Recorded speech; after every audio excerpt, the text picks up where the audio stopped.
Hello বন্ধুরা, নীলিমার রান্নাঘর চ্যানেলে তোমাদের সবাইকে স্বাগত। তো আজকে আমি বানিয়েছি দেখো ওটসের বরফি বা ওটসের অমলেট। এটা কিন্তু খুবই হেলদি একটা খাবার।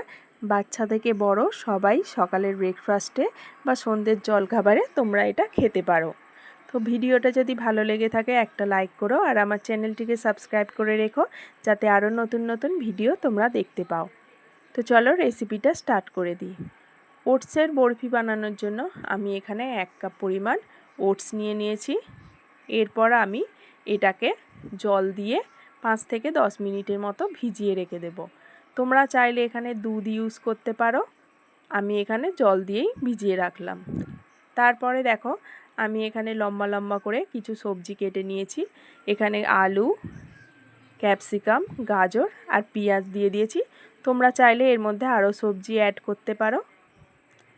তারপর আমি ফ্রাই প্যান বসিয়ে ফ্রাই প্যান গরম হয়ে গেছে, এর মধ্যে কিছুটা পরিমাণ সর্ষের তেল দিয়ে দিলাম। সবজিগুলোকে আমি হালকা এখন ভেজে নেব।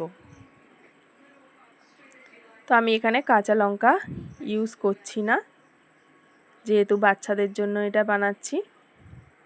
তারপর এর মধ্যে আমি অল্প পরিমাণ নুন দিয়ে এটাকে আরও ভালো করে নাড়িয়ে চাড়িয়ে নিচ্ছি। তো এরপর দেখো সবজিগুলো ভাজা হয়ে গেছে। ভাজা সবজিগুলো আমি ভেজানো ওটসের ওপরে দিয়ে দিলাম। তারপর আমি একটা ডিম ফাটিয়ে এই ভাজা সবজি আর ওটসের ওপরে দিয়ে দেব। এরপর আমি এর মধ্যে দিচ্ছি সামান্য পরিমাণ নুন, কিছুটা হলুদের গুঁড়ো আর কিছুটা কাশ্মীরি লঙ্কার গুঁড়ো। তোমরা চাইলে এখানে গুঁড়ো লঙ্কার গুঁড়োও ইউজ করতে পারো। তো এরপর এটাকে আমি ভালো করে ফেটিয়ে নেব।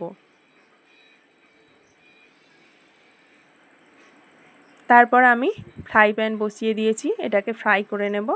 তার জন্য অল্প পরিমাণ সর্ষের তেল এখানে দিয়ে দিলাম। দিয়ে এটাকে আমি ফ্রাই প্যানের মধ্যে দিয়ে দিচ্ছি। তারপর এটাকে কিন্তু আমি একদম নাড়াচাড়া করব না, শুধু জাস্ট হাতার পিছন দিক দিয়ে চারিদিকে এটা ছড়িয়ে দেব।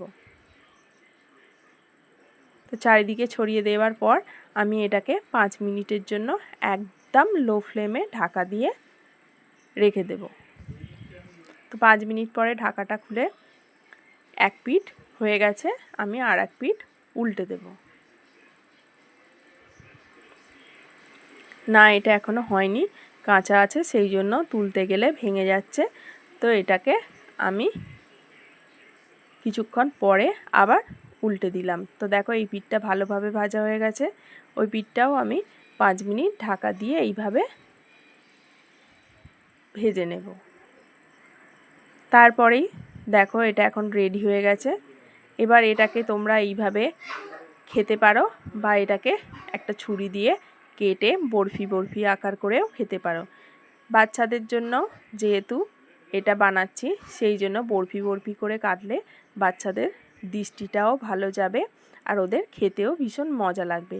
বাচ্চাদের সব কিছু একটু সাজিয়ে গুছিয়ে দিলে তাদের খাবার ইচ্ছাটা কিন্তু বেড়ে যায়। আর এটা বড়রাও খেতে পারো, তার জন্য এখানে কাঁচা লঙ্কা কুচি বা আরও সবজি দিয়ে তোমরা এটা খেতে পারো।